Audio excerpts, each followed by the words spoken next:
memahami sama-sama belajar untuk memahami permasalahan fikih yang telah kita bahas dan insya Allah masih akan melanjutkan bahasan terkait dengan wudhu. Terkait dengan wudhu.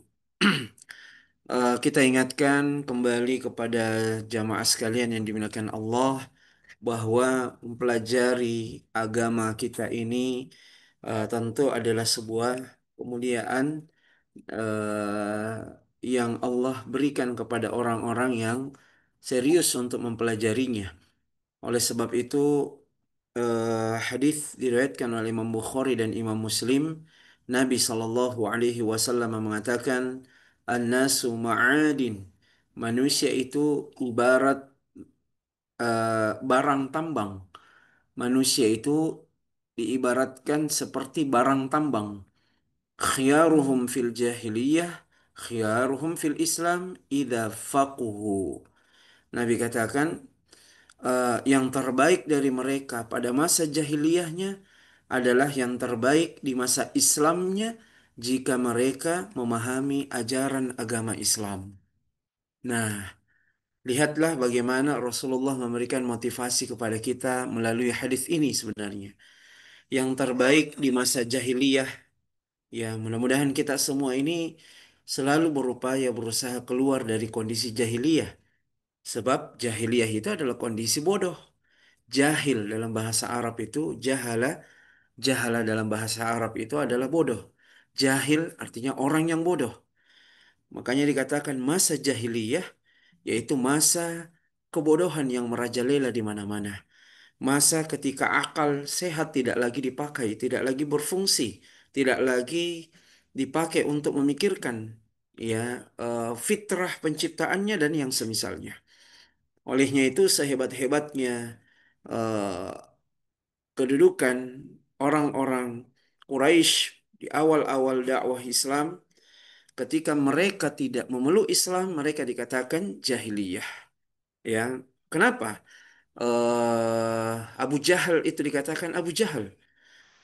Padahal nama beliau Amr bin Hisham. Nama beliau adalah Amr bin Hisham. Bahkan Nabi sendiri itu mendoakan untuk masuk Islam. Ya, Rasulullah katakan, Allahumma ayyidil Islam bi ahadil umarain. Ya Allah, perkuatlah barisan Islam dengan masuk Islamnya salah satu dari dua Umar. Jadi Nabi tahu ada dua Umar di kota Mekah yang kalau satu saja masuk Islam itu sudah sangat-sangat membantu pergerakan dan ekspansi dakwah yang akan dilakukan Nabi Shallallahu Alaihi Wasallam. Siapa dua Umar itu? Pertama adalah Umar bin Khattab dan yang kedua adalah Amr bin Hisham. Amr bin Hisham inilah Abu Jahal. Ya, Nabi sangat tahu kedudukan dari Amr bin Hisham ini. Dia adalah orang yang terpandang, orang yang cerdas, seorang yang ahli hikmah. Orang-orang jahiliyah terdahulu, ya orang-orang Quraisy terdahulu itu, kalau punya masalah, mereka ingin minta pendapat, mereka datangnya larinya ke Amr bin Hisham alias Abu Jahal ini. Tapi kenapa kemudian Islam, kaum muslimin, menggelari Amr bin Hisham ini, seorang yang ahli hikmah, seorang yang ahli ilmu, kenapa justru di, dilabeli atau digelari sebagai Abu Jahal? Abu itu artinya bapak, Jahal itu adalah bodoh. Jadi bapaknya orang bodoh gitu. Kalau istilah ada bapak tauhid, bapak ekonomi, bapak pembangunan, ya, maka ada juga istilah bapak bodoh, ya. Artinya dia simbol kebodohan, ya, sumbernya kebodohan. Kenapa justru Islam menggelari dengan ya Abu Jahal? Nah, seperti yang kita katakan tadi, sehebat apapun seseorang, ketika dia jahil dalam urusan agama, ketika dia tidak memiliki pengetahuan yang cukup dalam urusan agama, maka dia tidak memiliki banyak keutamaan. Ya, bahkan eh, dikatakan sebagai orang yang bodoh, ibarat perkalian dia dikali nol gitu loh. Maka kita ingatkan di awal kajian kita ini Bapak Ibu jamaah sekalian, Islam itu tidak melarang kita untuk memiliki eksistensi. Islam itu tidak melarang kita untuk berkarir. Islam itu bahkan memerintahkan kita untuk mencari karunia Allah yang Allah sudah sebarkan di permukaan bumi ini.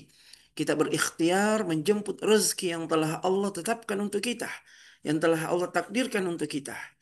Tapi jangan sampai aktivitas kita mencari rezeki, aktivitas kita itu semuanya melalaikan kita untuk ruku dan sujud kepada Allah.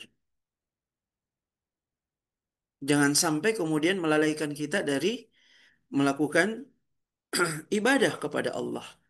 Atau jangan sampai melalaikan kita untuk mau memahami agama ini dengan baik. Maka sangat ironi, Bapak Ibu, kalau kita sudah sampai sejauh ini berkarir, tetapi untuk persoalan yang sangat sederhana dalam agama kita tidak paham. Contoh pembahasan kita misalnya wudhu. Adakah kemudian wudhu kita ini sampai di umur kita sekian ini kita sudah tahu bagaimana sunnah-sunnah yang berlaku di dalamnya? Bagaimana aturan-aturan agama yang berlaku di dalamnya? Demikian pula dengan ibadah-ibadah yang lain, salat, puasa, baca Quran dan seterusnya. Maka dari sinilah kemudian pentingnya kita untuk at-tafaqquh fid din namanya. At-tafaqquh fid din artinya kita belajar mendalami agama ini dengan baik. Mudah-mudahan kita menjadi orang-orang pilihan itu ya, dan seperti yang saya katakan tadi, walaupun misalnya kita tidak memiliki jumlah yang banyak untuk belajar, tetapi kalau yang ada ini dia betul-betul maksimalkan pertemuan pengajian kita untuk belajar dengan baik, saya pikir insya Allah keberkahan itu akan banyak sampai kepada kita semua. Baik, izinkan kami untuk menampilkan slide materi dari buku terjemah yang akan kita kaji di kesempatan pagi ini. Masih menampilkan eh, buku Fikih Muyassar eh, ya, yang kita harapkan dengan menampilkan ini kita akan terbantu untuk bisa mengkaji pembahasan ini dengan baik. Terakhir itu kita membahas terkait dengan syarat-syarat sahnya wudhu. Syarat-syarat sahnya wudhu. Sekarang kita akan masuk pada rukunnya. Masuk pada pembahasan rukun wudhu. Nah, rukun wudhu itu ada 6, ya. Ada 6 rukun wudhu yang wajib untuk kita perhatikan saat kita berwudhu. Yang pertama adalah yang pertama adalah membasuh wajah secara sempurna. Membasuh wajah secara sempurna. Berdasarkan firman Allah Subhanahu wa taala di dalam surah Al-Maidah ayat 6, Allah katakan, "Idza qumtum ila sholati faghsilu wujuhakum." Apabila kalian hendak mengerjakan salat, maka basuhlah muka kalian. Maka basuhlah muka kalian. Ini yang pertama, bahwa dalam ayat yang memerintahkan atau yang menjelaskan tentang wudhu, Allah mulai dengan menyebutkan rukun yang pertama, yaitu wajah yang harus dicuci, yang harus dibasuh. Termasuk di wajah ini, ya, ada organ mulut. Ya, posisi dari mulut kita itu ada di bagian kepala atau secara khusus di wajah. Maka wajah ini include di dalamnya adalah berkumur dan beristinsyak. Berkumur dan beristinsyak. Berkumur atau kalau bahasa hadisnya tamadmadah, ya gitu ya, tamadmadah. Itu artinya berkumur. Adapun beristinsyak, ya ini salah satu hal yang tidak banyak dari kaum muslimin yang eh, menerapkannya saat berwudu. Istinsyak itu adalah memasukkan dan mengeluarkan air dari hidung. Ya, istinsyak memasukkan dan istinsar itu mengeluarkan. Ya.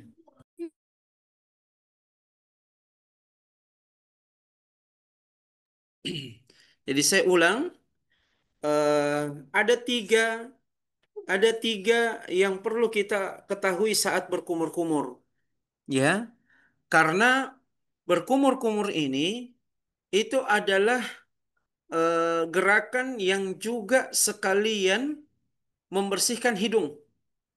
Makanya disebut sebagai berkumur dan beristinsyak. Istinsyak itu adalah memasukkan air ke dalam hidung. Istinsar, istinsar, pakai sa yang tiga titiknya.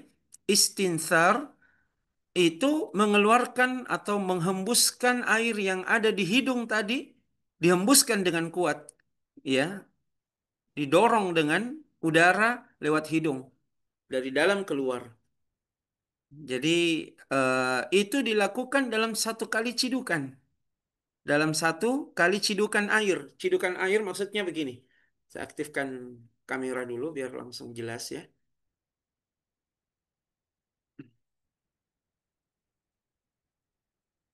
Nah, kita ambil air. Mana kameranya? Nah, kita ambil air misalnya seperti ini, ya, satu kali cidukan. Anggaplah di tangan kanan saya saat ini ada air yang ya tertahan di tangan kanan saya. Sebahagian dari air itu saya masukkan ke mulut untuk dipakai berkumur-kumur. Sebahagiannya lagi saya hirup lewat hidung.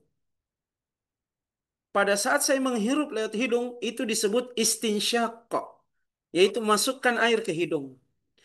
Setelah itu saya lemparkan air dalam, bukan lemparkan, dibuang, ya, dihempaskan air yang dalam hidung tadi itu dengan cara didorong dengan udara. Begitu. Itu namanya istinsar. Itu namanya istinsar. Jadi cara kita untuk membersihkan mulut dan hidung dengan cara bersamaan seperti itu. Ya, jadi kita lakukan dua kali gerakan dalam satu kali cidukan air. Kalau kita ambil air dari gayung misalnya, dari timba, atau kita tahan air dari keran air yang mengalir, maka kita tahan dia lewat tangan kanan kita, kemudian kita kumur-kumur, kita buang, kemudian dari hidung kita juga bersihkan dengan menggunakan tangan kiri. Seperti itu. Ya, ini masuk dalam perintah wajah. Maka tidak akan ditemukan rukunnya kumur-kumur dan istinsyak ini dengan satu poin khusus karena dia masuk dalam unsur wajah yang disebutkan Allah, ya, tadi dalam ayatnya, faksilu wujuhakum. Maka cucilah, basuhlah wajah-wajah kalian. Baik, kemudian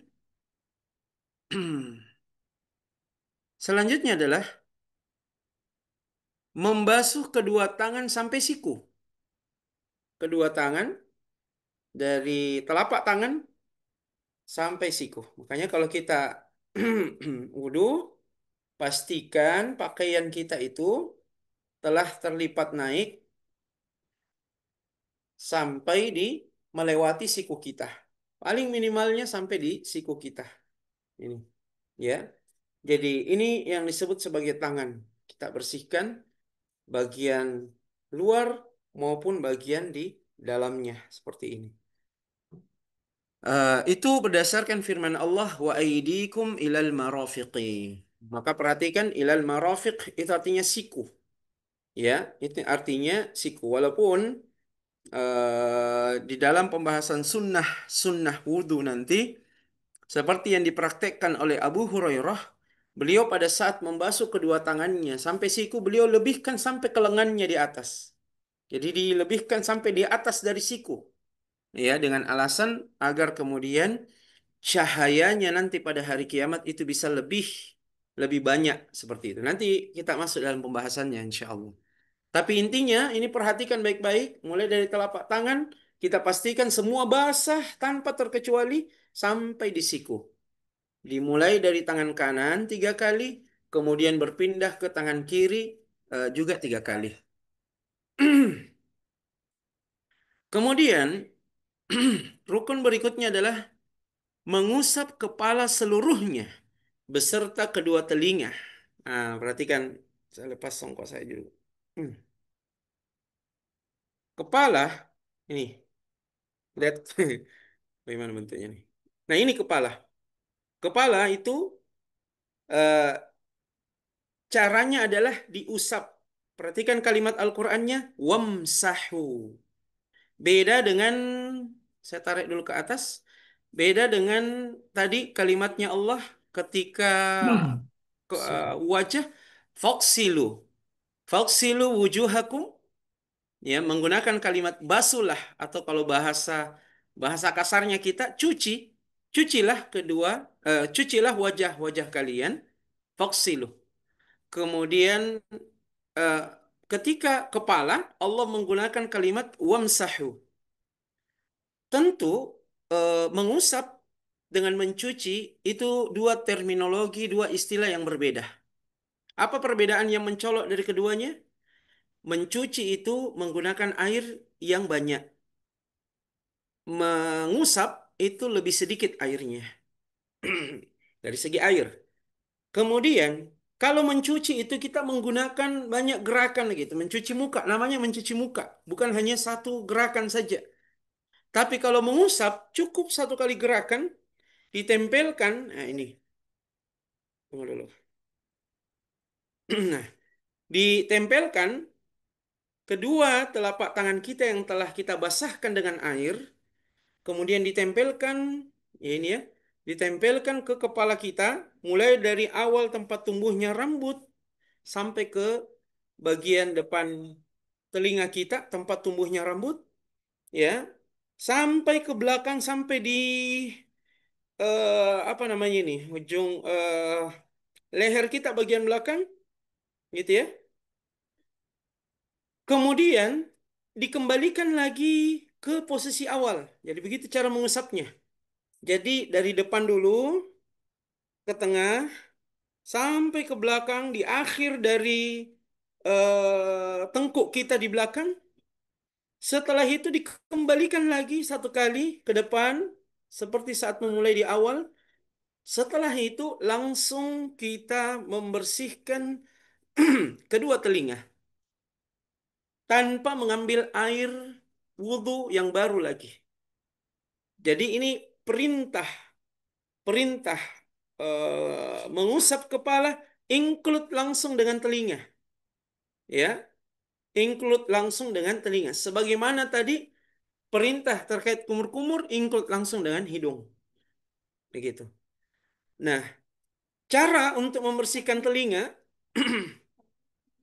telunjuk kita masukkan ke lubang hidung, lubang hidung, ke lubang telinga kita.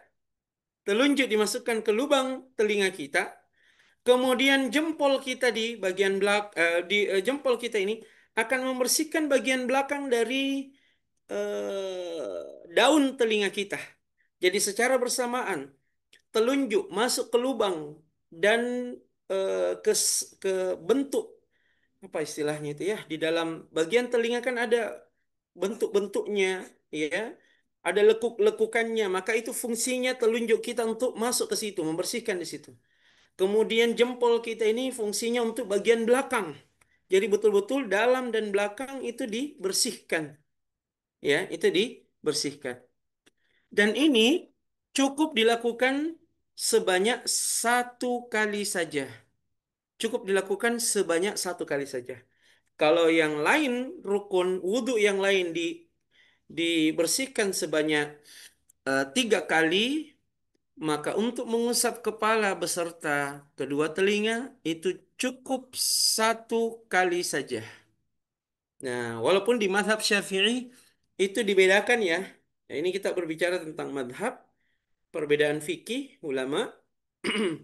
Itu eh, kalau mazhab Syafi'i itu apa yang menjadi bagian dari kepala maka sudah cukup. Makanya kita lihat ada orang yang wudhunya itu di depan gini saja, gitu.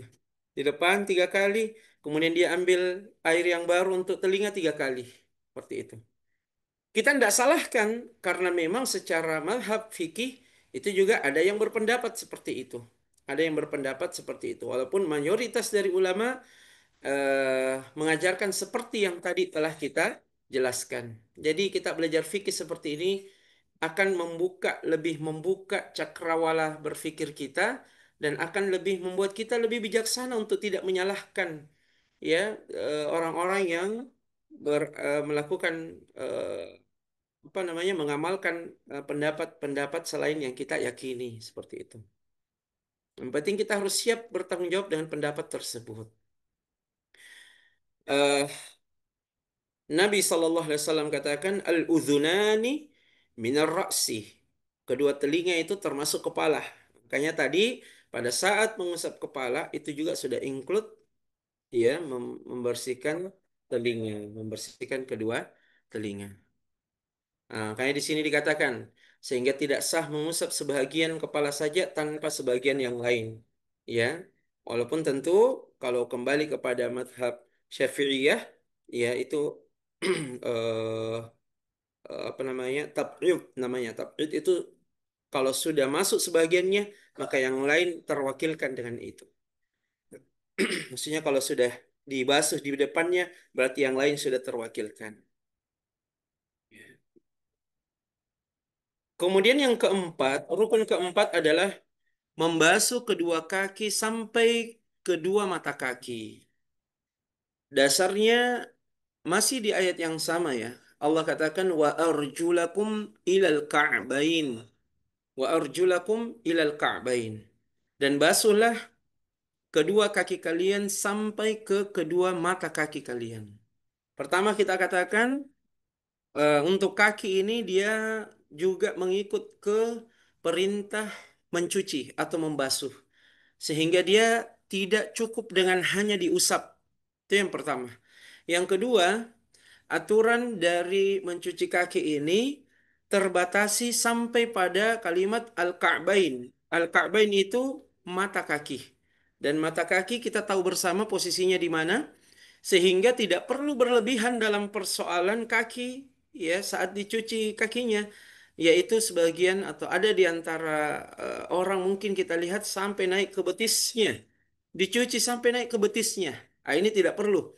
Ini termasuk hal yang tidak dicontohkan. Kalau tadi ada riwayat datang dari Abu Hurairah, Abu Hurairah itu tidak melakukan hal seperti itu kecuali hanya lebih dari sikunya saja. Adapun kaki beliau tidak dinukilkan bahwa Abu Hurairah itu melebihkan sampai di betisnya seperti itu.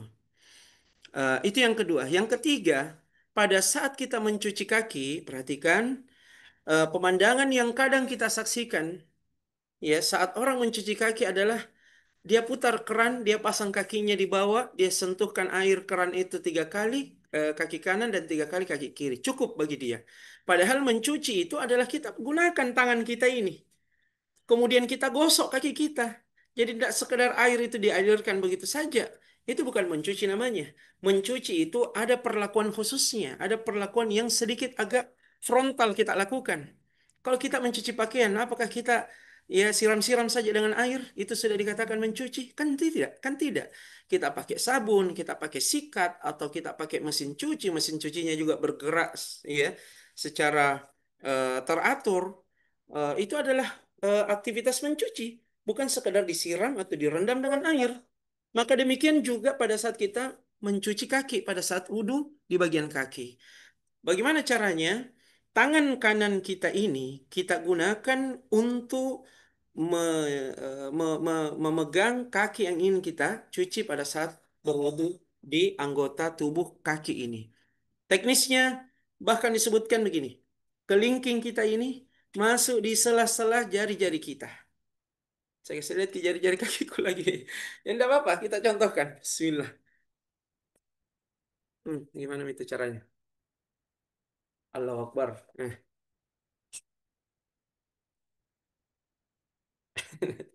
Mana kamera? Ah, kayaknya enggak cocok deh. Taruhlah ini adalah kaki saya, begitu loh. Nah,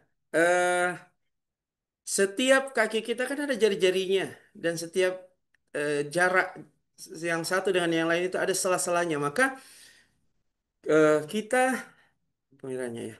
Kita masukkan kelingking kita ini membersihkan di setiap sela-selanya. Tuh. Pastikan ini sela-sela jari kaki itu dibersihkan juga dengan cara menyela-nyela. Seperti itu. Itu baru mencuci namanya. Sama juga tadi tangan. Tangan itu tidak begini saja. Saat kita mencuci tangan itu tidak begini saja. Tapi kita masukkan ini. Nih. Masukkan sela-sela tangan seperti ini. Bahkan di baliknya juga seperti ini. Itu. Itu baru mencuci tangan namanya. Betul-betul tersampaikan air secara secara teratur di semua unsurnya. Begitu juga dengan kaki. Ya, sela-sela jarinya itu dibersihkan dengan menggunakan jari jemari kita. Yang kanan 3 kali, kemudian yang kiri juga, ya, yang kiri juga tiga kali. Paham ya untuk kaki ini? Jadi tolong ya, jangan ada di antara kita jamaah pengajian subuh ini, pagi ini, itu kalau cuci kaki langsung putar di keran air, kasih kena, selesai. Tidak begitu ceritanya ya. Tidak begitu teknis atau cara yang benar. Kemudian yang kelima adalah tertib berurut, ya, tertib berurut. eh, dan Nabi Shallallahu Alaihi Wasallam berwudu secara berurutan sesuai dengan yang Allah sebutkan, ya, wajah, kedua tangan, kepala, lalu kedua kaki, sebagaimana yang diriwayatkan dalam tata cara wudhu beliau dalam hadis Abdullah bin Zaid dan yang lainnya. Kemudian yang keenam adalah mualah. Mualatu, ya, yaitu dengan membasuh satu anggota secara langsung setelah anggota sebelumnya tanpa menundanya. Jadi mualat ini kita jangan ada jeda yang panjang. Setelah kita mencuci tangan, ya, setelah kita mencuci tangan, kita langsung membasuh muka. Setelah membasuh muka, kita lakukan kumur-kumur hidung. Setelah itu, pokoknya dia apa namanya, tidak terjedah dengan jeda yang banyak, tidak tertunda dengan penundaan yang lama. Karena Nabi Shallallahu Alaihi Wasallam berwudu itu secara berkesinambungan, ya, berdasarkan hadis Khalid bin Ma'dan, anna Nabi Sallallahu Alaihi Wasallam ra'a rajulan yusalli wa fi dhahri qadamihi lum'atun qadru dirhami lam yusibha al-ma'u fa'amarahu an yu'ida al-wudu'a. Nabi Sallallahu Alaihi Wasallam melihat seseorang laki-laki salat sementara di punggung kakinya ada bulatan hitam seluas koin dirham yang tidak tersentuh dengan air. Maka beliau memerintahkannya agar mengulang mengulang wudhunya, ya, mengulang wudhunya. Kalau sekiranya berkesinambungan itu bukan syarat, niscaya Nabi Shallallahu Alaihi Wasallam cukup memerintahkannya agar membasuh bagian yang terlewat itu. Tetapi ya yang terjadi adalah Nabi Shallallahu Alaihi Wasallam perintahkan untuk mengulang wudhunya.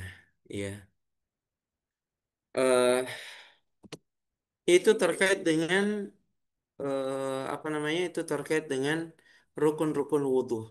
Kita masuk secara cepat ya, masuk ke sunnah-sunnah wudhunya. Ya, sunnah-sunnah dalam berwudhu. Tentu jemaah sekalian yang dimuliakan Allah, sunnah-sunnah wudhu ini akan menambah pahala yang kita dapatkan saat kita melakukan amalan. Jadi sunnah-sunnah solat ketika dia hadir dalam solat dia akan menambah pahalanya.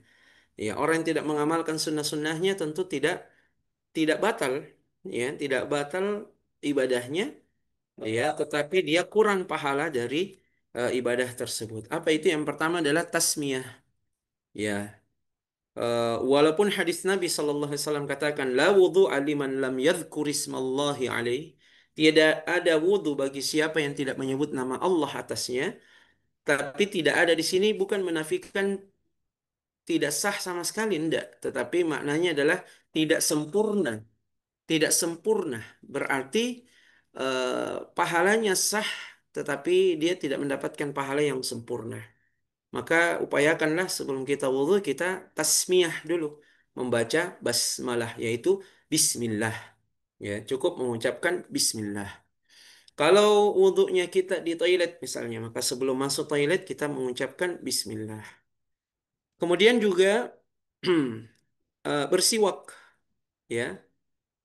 Nabi SAW katakan, "Laula an asyqa ala ummati la amartuhum bis-siwak ma'a kulli wudu'in." Ya, seandainya tidak memberatkan atas umatku, ya, saya tidak khawatir memberatkan umatku, niscaya saya akan perintahkan mereka untuk bersiwak setiap kali ya berwudu. Ya, setiap kali berwudu.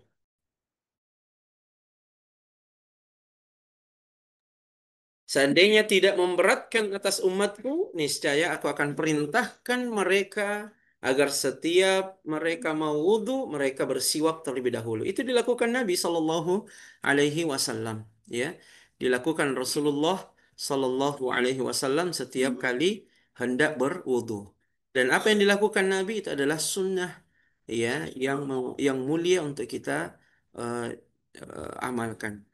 Kata para ulama, kalau misalnya kayu siwak itu, ya, yang disebut sebagai miswak, miswak, kayu siwaknya itu kita tidak miliki, maka dia bisa diwakilkan dengan menyikat gigi dengan pasta gigi dan sikat gigi yang kita miliki sehari-hari. Kemudian yang ketiga adalah membasuh kedua telapak tangan di awal wudhu. Nah, membasuh kedua telapak tangan di awal wudhu itu sebenarnya sunnah hukumnya. Ya, itu sunnah. Kan kita biasa berwudu dimulai dengan mencuci tangan kan? Itu sunnah. Yang masuk wajib itu adalah langsung mukanya tadi. Karena Allah memulai kalimatnya tadi, "Faghsilu wujuhakum." Ya, basuhlah muka-muka kalian. Maka mencuci tangan ini bagian dari sunnah. Ya, mencuci tangan itu hukumnya hukumnya sunnah. Dan Nabi Shallallahu Alaihi Wasallam contohkan dengan melakukan hal itu bahkan mencuci sebanyak 3 kali. Ya, mencuci sebanyak 3 kali. Kemudian eh, yang keempat adalah berkumur dan beristinsyak. Berkumur dan beristinsyak. Berkumur-kumur, kemudian menghirup air ke dalam hidung, kemudian apa namanya? Kemudian dikeluarkan juga, ya. Istinsar namanya, mengeluarkan air dari hidung. Jadi tidak cukup dimasukkan saja, tetapi dikeluarkan lagi setelah dimasukkan, gitu. Dan seperti yang kita jelaskan tadi di atas, begitulah cara untuk berkumur-kumur, beristinsyak dan istinsar. Ya. Eh, nah, Nabi SAW katakan di antara hal yang perlu kita perhatikan saat berkumur-kumur dan menghirup air dan mengeluarkan dari hidung adalah sabda Nabi ini. Perhatikan, Nabi katakan, "Wabaligh fil istinsyaqi illa an takuna sha'iman." Maksimalkanlah di dalam beristinsyak, yaitu menghirup air ke dalam hidung, kecuali jika kamu dalam keadaan berpuasa. Jadi maksudnya di sini bersungguh-sungguh. Jadi memasukkan air ke hidung itu kita lakukan secara sungguh-sungguh, betul-betul dihirup, kecuali dalam keadaan berpuasa. Kenapa? Karena khawatir nanti masuk ya air ke dalam rongga hidung sehingga dia melewati tenggorokan kita. Itu bisa membatalkan puasa, ya, bisa membatalkan puasa. Maka kalau kita tidak berpuasa, maka bersungguh-sungguhlah untuk memasukkan air ke hidung atau bersungguh-sungguhlah dalam beristinsyak, gitu. Kemudian yang kelima adalah menggosok lengan dan menyelang-nyeling jenggot yang tebal dengan air sehingga air masuk ke dalamnya. Ya, berdasarkan perbuatan Nabi sallallahu alaihi wasallam, kana sallallahu alaihi wasallam idza tawaddaa yadluku dhira'ihi. Nabi sallallahu alaihi wasallam itu apabila berwudu, maka beliau menggosok kedua lengan beliau. Itu yang kita katakan tadi, mencuci ini bukan hanya sekadar dialirkan air, tapi betul-betul betul-betul digosok. Jadi pada saat lengan tangan kita ini digosok baik-baik, ya, digosok, ya. Dan ini dilakukan Nabi Shallallahu Alaihi Wasallam.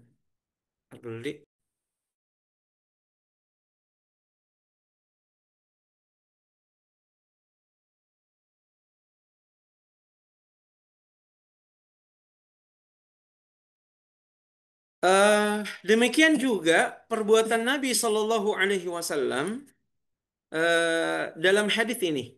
Karena yudkhilul ma'a tahta hanakihi fakhallala bihi lihyatahu. Nah, Nabi Shallallahu Alaihi Wasallam itu memasukkan air ke bawah jenggotnya, lalu menyelang-nyeling jenggotnya. Di seperti ini perbuatannya, menyelang-nyeling jenggotnya agar air itu masuk ke bagian yang memang wajib ini eh, di, dibasuh oleh air. Dagu kita ini bagian dari wajah, ya. Cuman di situ tempat tumbuhnya jenggot bagi laki-laki. Karena Nabi itu adalah orang yang punya jenggot, maka beliau bahkan di dalam Syama'il Muhammadiyah, buku yang dikarang oleh Imam At-Tirmidzi, tentang judulnya Syama'il Muhammadiyah, itu menjelaskan, ada ke buku saya di sini. Itu menjelaskan ciri-cirinya Rasulullah. Ya, mulai dari ciri fisiknya, cara berjalannya, panjang rambutnya, tanda kenabiannya di posisi apa, apakah Nabi menggunakan cincin, di tangan mana Nabi menggunakan cincin, di jari yang mana Nabi menggunakan cincin, bagaimana model ikatan rambutnya Nabi, dikepang berapa rambutnya Nabi, cara beliau berpakaian, sorbannya seperti apa, cara melangkahnya, cara duduknya, itu semua lengkap disebutkan dalam buku itu. Ya, sampai ciri-ciri akhlaknya pun disebutkan. Nah, itu disebutkan bahwa Rasulullah itu punya ya punya jenggot. Dan jenggotnya Nabi itu tebal. Sehingga pada saat apa namanya berwudu di wajah, beliau sekalian menyela-nyela jenggotnya agar air itu mengalir ke dagunya, yang juga merupakan bagian dari wajah. Seperti itu. Kemudian mendahulukan anggota yang kanan dari yang kiri untuk kedua tangan dan kedua kaki. Ya, dasarnya Nabi SAW lakukan. Kana yuhibbut tayamun. Ini perkataan Aisyah. Aisyah bilang, Nabi itu suka mendahulukan yang kanan. Fi tana'ulihi wa tarajjulihi wa tuhurihi wa fi sya'nihi kullih. Dalam hal memakai sendal, menyisir rambut, bersuci, dan dalam segala urusan beliau. Jadi Nabi itu suka mendahulukan yang kanan. Nah, dari hadis ini difahami bahwa kalau ada basuhan tangan kanan dan kiri, ada basuhan kaki kanan dan kaki kiri, maka Rasulullah selalu mendahulukan tangan dan kaki yang kanan sebelum membasuh tangan kiri dan kaki yang kiri. Kemudian selanjutnya sunnah-sunnah yang lain adalah membasuh 3 kali untuk wajah, kedua tangan, dan kedua kaki. Yang wajibnya itu adalah sekali, ya. Dan yang dianjurkan itu sebanyak 3 kali. Dan ini juga dilakukan Nabi Sallallahu Alaihi Wasallam. Diriwayatkan dari sahabat bahwa anna Nabiya Sallallahu Alaihi Wasallam tawadda'a marratan marratan wa marrataini marrataini wa thalathan thalathan. Nabi itu berwudu dengan membasuh anggota wudunya sekali sekali sekali, 2 kali 2 kali, dan 3 kali 3 kali. Maksudnya apa? Maksudnya sahabat itu kadang melihat Rasulullah wudhunya itu dengan sekali-sekali saja. Kadang dilihat juga 2 kali 2 kali. Kadang pengulangan itu sampai 3 kali 3 kali. Nah, ini faidahnya, di antara manfaatnya adalah kita bisa menyesuaikan dengan stok air yang ada. Saya pernah wudhu bersama dengan dosen hadis saya, ya, dosen hadis. Kemudian pas saat itu air lagi sedikit-sedikitnya keluar dari keran air. Maka beliau katakan pada saat itu, disinilah kita mengamalkan hadis tentang Rasulullah wudhu dengan sekali-sekali. Jadi tidak usah dipaksakan kalau air stoknya lagi kecil, lagi sedikit, jangan dipaksakan mau sampai 3 kali. Cukup kita ulangi sampai sekali kah? Atau misalnya mau 2 kali, itu sudah masuk dalam kategori. Karena yang wajib itu sekali, adapun lebih dari satu itu masuk dalam anjuran atau masuk dalam sunnah. Ya, jadi ndak wajib ya. Sampai harus dikatakan dua, kalau ndak dua atau tiga, kalau ndak tiga itu ndak sah, ndak seperti itu. Kemudian selanjutnya adalah membaca zikir sesudah wudhu. Nabi SAW katakan, "Ma minkum ahadun yatawaddau fayusbighul wudu'a." Tidak ada seorang pun dari kalian yang berwudu lalu dia menyempurnakan wudunya. Menyempurnakan di sini maknanya adalah seperti yang kita sampaikan di atas tadi, di awal tadi, mulai dari tahapan-tahapannya, tata caranya, itu namanya menyempurnakan wudu. Ya, disempurnakan wudunya, caranya diperhatikan dengan baik. bagaimana kita mengusap kepala, bagaimana kita mencuci muka, ya, di mana batasan-batasan muka, kumur-kumur, ya, kemudian istinsyak, istinthar, seperti yang kita jelaskan tadi, itu semua ketika diperhatikan sampai di kaki, sela-sela jari dan seterusnya, itu namanya fayusbighul wudu. Dia menyempurnakan wudunya dengan baik. Maka orang yang masuk kategori berwudu kemudian dia jaga tata caranya, dia sempurnakan dengan baik sesuai dengan apa yang dia fahami, apa yang telah dia pelajari dari cara berwudunya Nabi, kemudian dia tambahkan, summa yaqul, kemudian dia tambahkan dengan mengatakan, asyhadu an la ilaha illallah wahdahu la syarikalah wa asyhadu anna Muhammadan abduhu wa rasuluh. Dia membaca zikir ini. Dia membaca doa ini. Nabi katakan, illa futihat lahu abwabul jannati thamaniyatu yadkhulu min ayyiha sya'a. Perhatikan jamaah sekalian, Nabi katakan kecuali pasti pintu surga yang 8 dibukakan untuknya. Dia akan masuk atau memasukinya dari pintu mana saja yang dia kehendaki. Ya. Padahal hanya melakukan, bukan hanya ya, kita tidak katakan, kita tidak meremehkan karena nyatanya banyak orang yang tidak mempelajari tata cara wudhu dengan baik. Realitanya adalah banyak orang yang wudhunya asal-asalan sehingga dia tidak punya peluang untuk mendapatkan keutamaan hadis ini. Kita sekali lagi ucapkan, Nabi bilang dalam hadis ini, siapa di antara kalian yang berwudhu lalu dia sempurnakan wudhunya, bukan sekadar pasang kaki di bawah keran, bukan sekadar begini dan begitu, kemudian dia tidak bersihkan sela-sela jari-jarinya, bukan. Tapi yang sempurnakan. Kemudian dia tambah lagi kesempurnaan itu dengan mengucapkan doa atau zikir. Asyhadu an la ilaha illallah wahdahu la syarikalah. Wa asyhadu anna Muhammadan abduhu wa rasuluh. Nabi katakan kecuali pasti ya pintu surga yang 8 jumlahnya itu dibukakan untuk dia dan dia bisa memilih pintu mana saja yang dia mau masuki ya dari pintu yang terbuka dari pintu surga tersebut. Baik, ini dulu ya. Adapun nanti pembatal-pembatal wudhu nanti kita lanjutkan di pertemuan kajian kita di kesempatan berikutnya insya Allah taala. Baik, saya kembalikan ke moderator. Wallahu taala a'la wa a'lam. Baik, syukron jazakallahu khairan Ustaz telah menjelaskan beberapa rukun tentang wudhu. Mungkin dari Bapak dan Ibu sekalian ada yang ingin tanyakan terkait materi ini atau bahkan yang ingin tanyakan di luar materi juga bisa. Begitu ya Ustaz? Insyaallah. Ada Bapak Ibu yang ingin bertanya? Apakah secara langsung atau bisa juga melalui kolom chat? Ya, yang ingin bertanya bisa nyalakan audionya. Bismillah. Assalamualaikum. Salam warahmatullahi wabarakatuh. Fadol. Afwan Ustaz, bertanya, eh, apakah tadi itu dalam berwujud, misalnya kita pilih satu kali, atau dua kali, bisa sesekali kita basuh Cek, muka cek, tiga cek. kali. Kedengaran suaraku? Dengar Iya, Ustaz? ulangin dulu Ustaz Iping. Bismillah. Assalamualaikum Ustaz. Salam. Itu. Afwan Ustaz. Eh, apakah bisa sesekali itu kita berwudu, misal kita basuh muka tiga kali, terus tangan cuma dua kali, kaki nanti satu kali mani. Bisa ya begitu Ustaz? Satu kali. Fadol Ustaz. Digabung istilahnya dah. Masya Allah.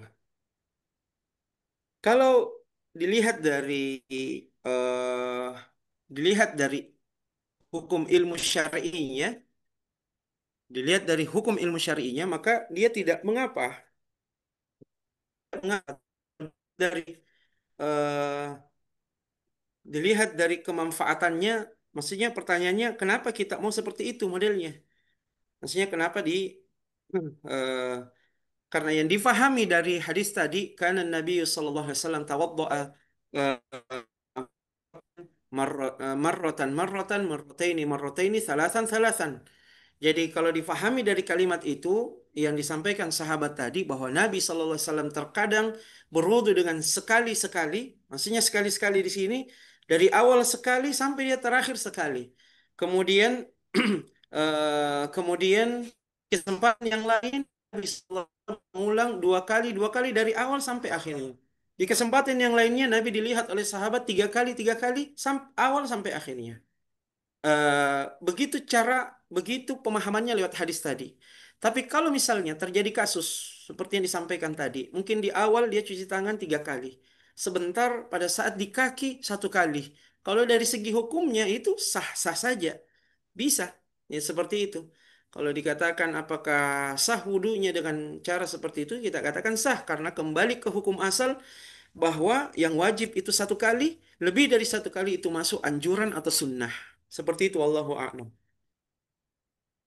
Tapi kalau Baik. kita mau memvariasikan ibadah, seperti kita mau mengamalkan yang satu-satu, yang dua-dua, yang tiga-tiga, yang cocok caranya mengaplikasikan adalah di kesempatan satu kali dia di satu kesempatan wudhu dia mencukupkan dengan satu kali saja. Di kesempatan wudhu lusa atau kapan dia mencukupkan dua kali. Kemudian di kesempatan berikutnya yang dia pakai yang tiga kali. Ya, beda dengan sholat. Sholat misalnya eh sama seperti sholat lah. Sama seperti sholat. Sholat itu kan banyak variasinya. Turun. Apakah kita mendahulukan kedua tangan pada saat sujud atau kita mendahulukan kedua lutut? Masalahnya dua-duanya ada sunnahnya. Ya. Kalau mau bagus kita amalkan adalah amalkan di satu kesempatan sholat ya lutut ya saja. Kemudian di kesempatan sholat berikutnya mendahulukan kedua tangan misalnya. Pernah ini, Syekh siapa namanya? Kenapa saya lupa sekali namanya. Beliau seorang ahli tafsir masih hidup sampai hari ini. Ya dulu sering ke Stibah ngisi kajian tafsirnya. Eh, Beliau itu pernah bahkan sengaja sholat di bagian belakang-belakang saf. Beliau mau melihat, ini mahasiswa-mahasiswa ini kenapa semua seragam sholatnya? Tata caranya semua seragam. Padahal di dalam pembahasan tentang tata cara pelaksanaan sholat itu tidak satu tidak seragam caranya. Ya, tidak seragam caranya. Maka seakan-akan seakan-akan kita itu harus satu seragam semua. Tidak seperti itu dalam memahami. Maka boleh untuk kita mengamalkan karena kalau kita tahu dia ada sunnahnya begitu ya, dia ada petunjuknya, dia ada hadisnya, boleh kita amalkan itu namanya variasi taklid. Ya, kita hanya mengikut pada satu pendapat saja padahal ada variasi yang lain dalam pelaksanaannya. Begitu cara mengamalkannya. Bukan dicampur-campur dalam satu kali ibadah. Tapi kalau terjadi juga tidak salah atau tidak kita tidak katakan dia tidak sah karena memang yang wajibnya itu sekali ya, kemudian lebih dari sekali itu sifatnya anjuran. Begitu mungkin. Wallahu a'lam.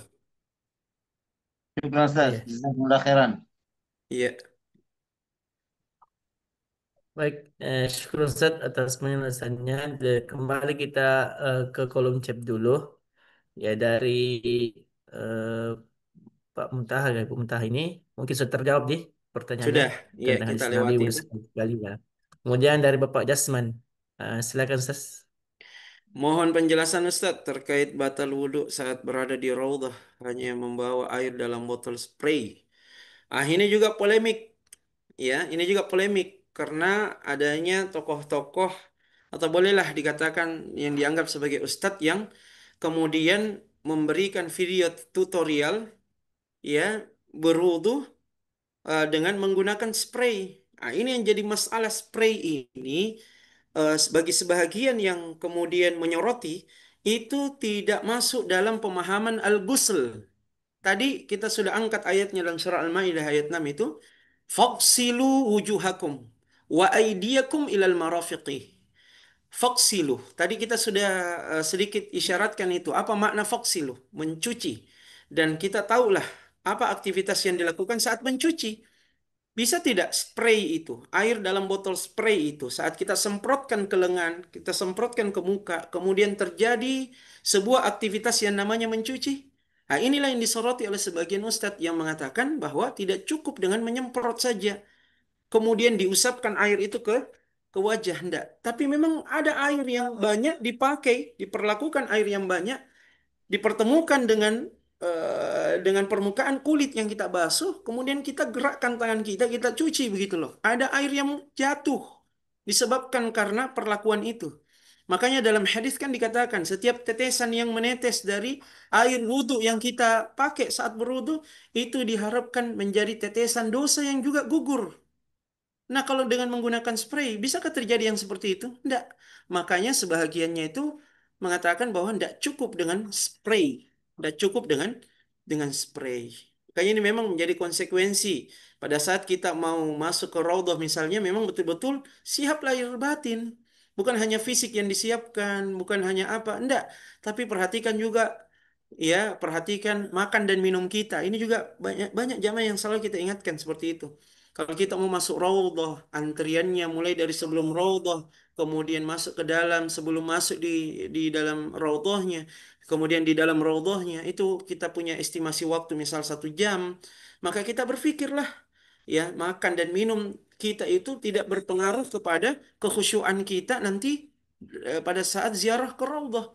Kalau kita tahu kita orang yang suka pipis misalnya, kita orang yang bermasalah dengan pencernaan, maka tahan dulu.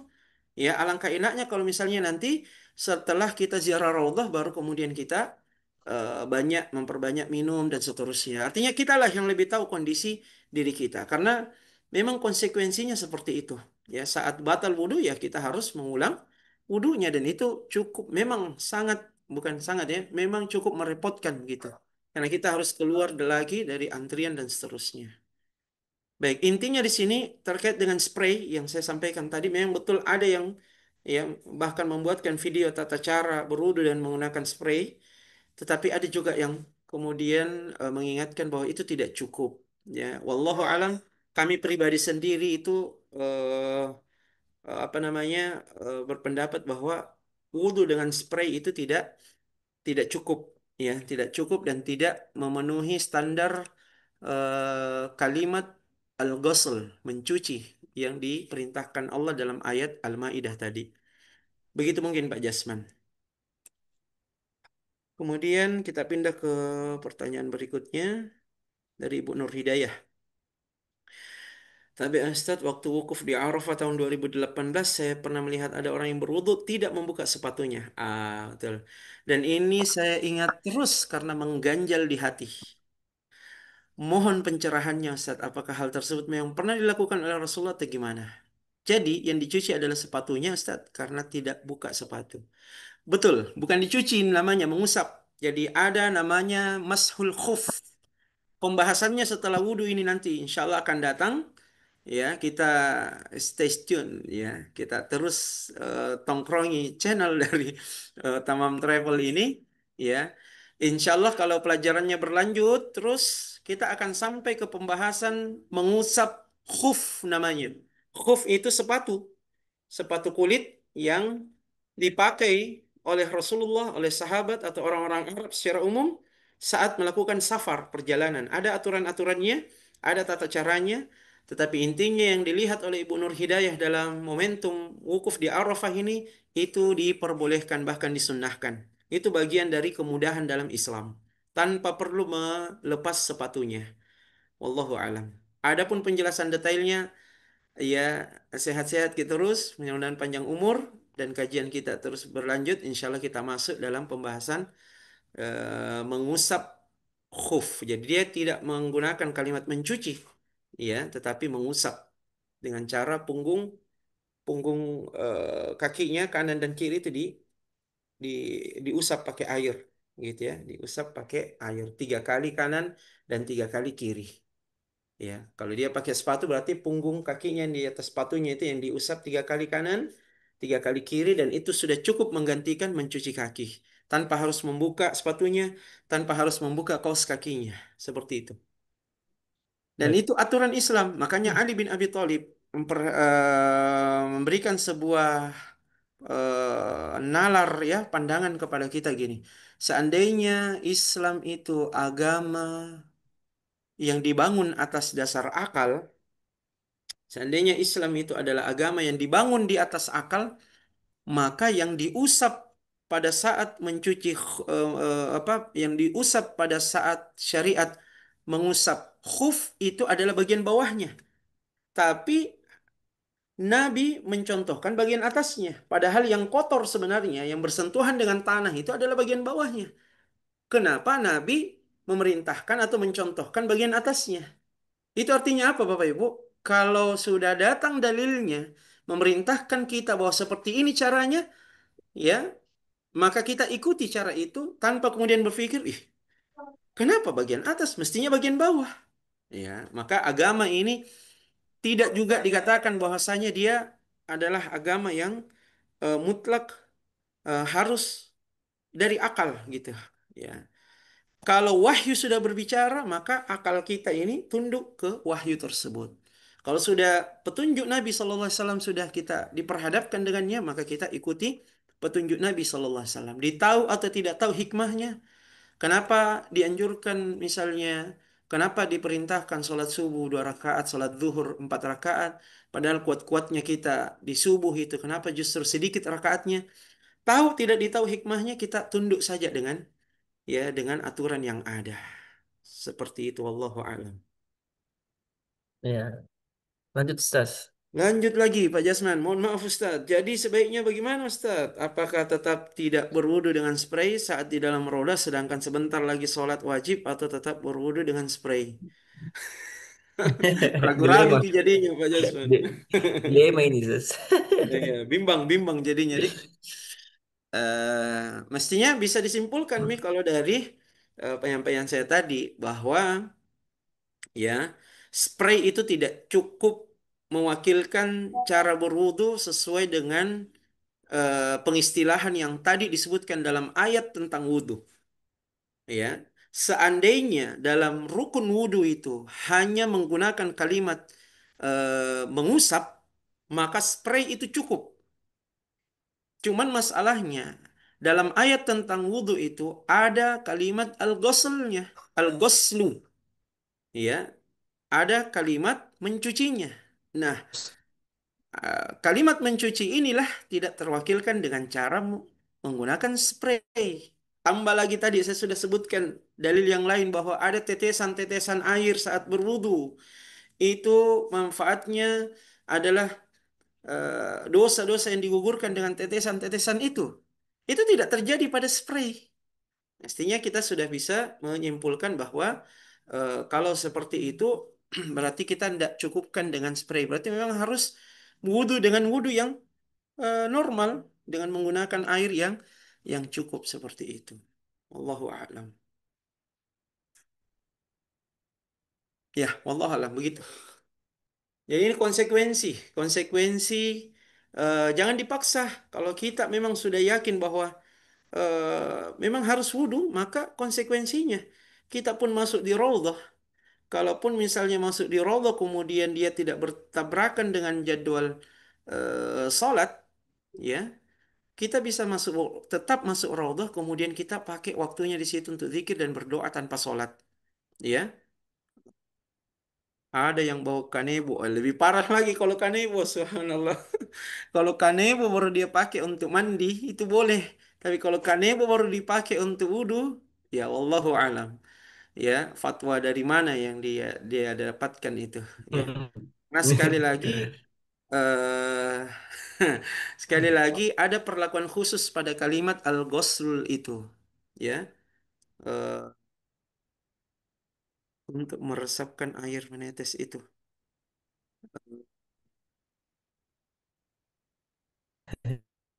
Eh, boleh kalau gini yang dengar dengar.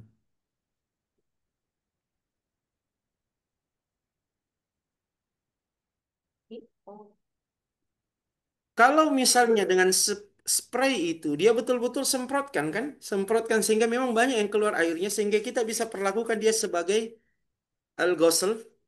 Kemudian tadi sampai ada menetes dan tetesannya itu dia bisa antisipasi dengan kanebo. Boleh seperti itu. Nah, ini namanya tindakan cerdas namanya. Tetap ada solusi, ya.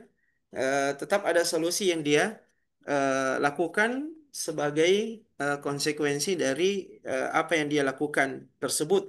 Ya, seperti itu boleh.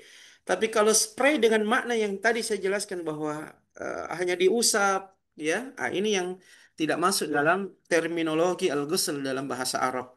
Seperti itu. Adakah dasar berwudu dengan satu gayung air? Cara berwudu, tangan dimasukkan dalam. Iya, Nabi dulu tidak ada, dulu itu tidak ada keran air. Jadi Nabi SAW menggunakan wadah, ya, menggunakan wadah. Kalau kita kan wadahnya sekarang dalam bentuk timba atau gayung. Nabi justru yang sunnah itu adalah dengan menggunakan itu. Ya, justru yang sunnah itu, kalau kita mau berbicara tentang ketepatan tata caranya, ya sunnah, ya, adalah ketika Nabi memang menggunakan wadah, ya, air. Kalau bahasanya sahabat itu seperti misalnya siapa namanya? Enak sih. Saya lupa Eh, namanya. Ustaz. Lantas sih. Eh, Ar-Rabi'. Ar-Rabi' ini sama seperti Anas bin Malik. Jadi dia berkhidmah untuk Rasulullah, tapi tugasnya dia adalah mempersiapkan al-wudu. Ada namanya al-wudu. Ya, ataituhu biwadu'in. Begitu kalimatnya sahabat ini. Saya datang kepada Rasulullah dengan membawa wadah berisi air. Ya. Kemudian yatawaddo. Kemudian Nabi berwudu dengan itu. Jadi Nabi itu berwudu dengan menggunakan al-wudu namanya. Al-wudu itu wadah yang di dalamnya ada air. Sehingga dari situlah kemudian Nabi Shallallahu Alaihi Wasallam, ya, berwudu dengan tata cara yang telah kita jelaskan tadi. Ya, begitu mungkin yang ditanyakan oleh apa namanya, oleh Pak Muntaha ini. Allahu a'lam. Kalau dimasukkan tangannya Ustaz dalam gayung itu. Iya, pada kan makanya disunahkan, ya, makanya di awal itu disunahkan untuk mencuci dulu tangannya kan 3 kali. Oh, iya. Ya, kayaknya disunahkan. Setelah itu, pada saat mau mengambil air, itu sudah boleh untuk dimasukkan di air yang kita mau pakai berwudu, ya, dimasukkan tangannya, kemudian diambil seperti yang tadi kita jelaskan. Oh, iya, Ustaz. Masya Allah. Syukur, Ustaz. Baik, Bapak dan Ibu sekalian, masih ada yang ingin tanyakan? Bisa secara langsung berbicara atau bisa di kolom chat. Satu pertanyaan lagi. Kalau ada Bapak Ibu sekalian.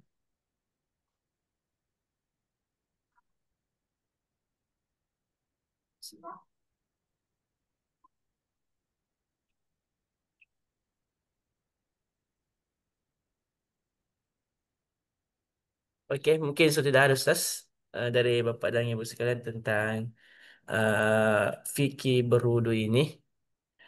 Kemudian mungkin kita akhiri Ustaz pertemuan kita pada Zoom hari ini. Sebelum kita menutup, Fadil Ustaz untuk closing statement terkait materi kita pada pagi hari ini. Fadil Ustaz.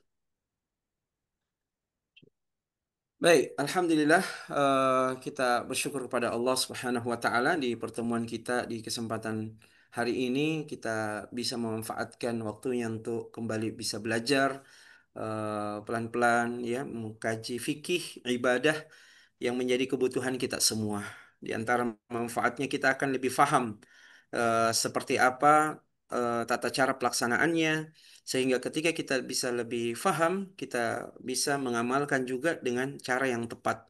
Ya, itulah usaha kita untuk memperoleh eh, apa yang dimaksudkan Allah, liyabluwakum ayyukum ahsanu amalah.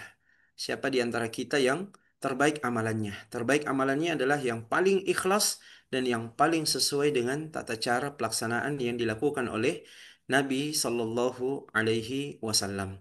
Jadi teruslah kita berusaha berupaya untuk semua amal-amal ibadah yang kita lakukan itu sesuai dengan apa yang telah dicontohkan oleh Nabi Sallallahu Alaihi Wasallam. Nah, upaya untuk bisa sampai ke situ adalah kita selalu membaca, belajar, bertanya kepada orang-orang yang mumpuni, yang memiliki pemahaman yang benar, ya, dalam pemahaman fikih, dalam pemahaman Islam secara umum. Insya Allah kita terus berbenah diri menjadi hamba Allah yang baik, dan itu juga diawali dengan kita berbenah diri dalam urusan peribadatan kepada Allah Subhanahu wa taala. Mudah-mudahan Allah limpahkan kesehatan dan keberkahan kepada kita semua. Insya Allah kita berjumpa di kesempatan berikutnya dengan melanjutkan pembahasan kita masih insya Allah terkait dengan wudhu dan insya Allah masih di pembatal-pembatal wudhu. Demikian mungkin dari kami. Allahu taala a'lam wa a'lam. Afwan Ustaz, mumpun saya ingat, ada pernah saya dengar itu doa setelah wudhu. Tambahannya setelah kita bersyahadat itu ada saya pendengar doanya Allahumma ghfir li dzambi wa wasi' li dari wa barik li fi rizki. Apakah itu memang ada dalilnya atau bagaimana, Ustaz? Ya, yang ada dalilnya itu adalah Allahumma ja'alni minat tawwabin wa ja'alni minal mutatahhirin. Ya, Allahumma ja'alni minat tawwabin wa ja'alni minal mutatahhirin. Ini masuk dalam hadis yang sahih. Hadis diriwayatkan Imam Muslim, hadis diriwayatkan Imam Tirmidzi, dan itu boleh menjadi doa dalam lanjutan yang tadi telah kita bacakan. Asyhadu an la ilaha illallah wahdahu la syarikalah wa asyhadu anna Muhammadan abduhu wa rasuluh. Allahumma ja'alni minat tawwabin wa ja'alni minal mutatahhirin. Adapun yang lafadz kita sampaikan tadi, wallahu a'lam. Ya, kalau yang masyhur ini yang sesuai dengan hadis yang diriwayatkan oleh Imam Muslim, sehingga dia hadisnya sahih, sehingga itu juga menjadi masyru' istilahnya disyariatkan untuk dibaca setelah kita berwudu. Dan kalau kita ketemu dengan hadis-hadis seperti ini, ketemu dengan doa-doa seperti ini, maka itu yang dicontohkan, diajarkan oleh Nabi itu sudah sangat cukup tanpa perlu lagi diembel-embeli dengan doa-doa yang mungkin dari segi lafadz mungkin bagus sekali. Seperti tadi, coba kita bacakan. Allahumma ghfir li dzambi Ya Allah, wa ampunilah dosaku. wasi' li dari, luaskanlah rumahku. Apa? Wa Wawasi'? wasi' li dari Iya. Dan dan ya, dan lapangkanlah rumahku. Terus wa barik li fi rizki. dan berkahilah rezekiku. Bagus sekali kan? Doanya itu bagus, makna-maknanya bagus. Tapi adakah doa yang lebih bagus yang mengalahkan apa yang datang langsung dari Nabi Shallallahu Alaihi Wasallam? Nah, maka kalau ada yang datang langsung dari Rasulullah, yang datang dari manusia itu minggir dulu, begitu istilahnya. Minggir dulu. Artinya kita cukupkan dengan apa yang dicontohkan oleh Nabi itu lebih tepat sasaran, itu lebih berberkah, tentu lebih sunnah untuk kita ikuti. Wallahu a'lam. Ya Sama Allah. seperti begini. Doa makan. Kita minimalnya kita membaca diajarkan Bismillah. Kemudian ada orang membaca Bismillahirrahmanirrahim. Begitu. Yang mana yang berpahala? Yang lebih banyak pahalanya? Kalimat Bismillah atau Bismillahirrahmanirrahim? Kalau kita mengacu kepada sunnah, itu lebih berpahala. Dan sunnah mengajarkan dengan mengucapkan basmalah. Bismillah. Adapun Bismillahirrahmanirrahim itu tidak dilakukan oleh Rasulullah, tidak diajarkan kepada sahabat. Ya, makanya ketika ada anak-anak yang kemudian bahasa kita terlalu kejili-jili makan di depannya Nabi, terlalu terburu-buru ambil sana ambil sini, sampai Nabi katakan, ya gulam, sammillah. Wahai gulam, wahai anak kecil, ucapkanlah bismillah. Wa qul biyaminik. Dan makanlah menggunakan tangan kananmu. Wa qul mimma yalik. Dan makan dimulai dari yang terdekatmu. Di situ Nabi mengucapkan, ucapkanlah bismillah. Tidak, Nabi katakan, ucapkanlah bismillahirrahmanirrahim. Nah, kalau ada yang sudah sunnah bismillah, bismillahirrahmanirrahim, bukan kita anti dengannya, tapi sunnah Nabi tidak mengajarkan selengkap itu. Allahu a'lam. Masya Allah. Syukurun jazakallahu khairan Ustaz atas ilmunya Nambah pada lagi pagi durasi, ya. nah? Masya Allah, syukur saja saya khairan Iya. atas ilmunya. Masya Baik, Allah. Bapak dan Ibu sekalian, Alhamdulillah pengajian kita pada subuh hari ini sudah berakhir. Mudah-mudahan apa yang disampaikan oleh Ustaz kita bermanfaat kepada kita semuanya dan begitu pula kepada Ustadz sendiri. Mudah-mudahan bermanfaat dan bisa kita praktekkan dalam kehidupan kita sehari-hari. Baik, sebelum kita menutup, ya, kami informasikan bahwasannya insya Allah Taman Travel ini akan mulai perjalanan umroh pada tanggal 26 Agustus, 26 Juli maksud kami, insya Allah pekan depan. batch pertama. Kemudian disampaikan juga kepada Bapak dan Ibu sekalian yang ingin bergabung atau ada keluarga, tetangga, teman-temannya ingin berumrah bersama teman travel, bisa. Masih ada Alhamdulillah sheet yang promo pada kesempatan ini, yaitu pada bulan Agustus dan bulan September masih ada seat yang tersisa hanya 29.500.000 rupiah. Oleh karena itu, kami mengajak kepada seluruh Bapak dan Ibu sekalian, ya agen-agen Tamam Travel ini, mari kita mempromosikan ya ibadah umroh bersama Tamam Travel dan tentunya insya Allah kita akan semua maka mendapatkan pahala. Begitu pula dengan fee dari Tamam Travel ini insya Allah.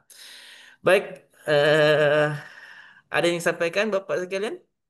Ya, mungkin bisa sapa-sapa dulu Ustaz sebelum kita mengakhiri. Ya, silakan buka semua kameranya dan audionya.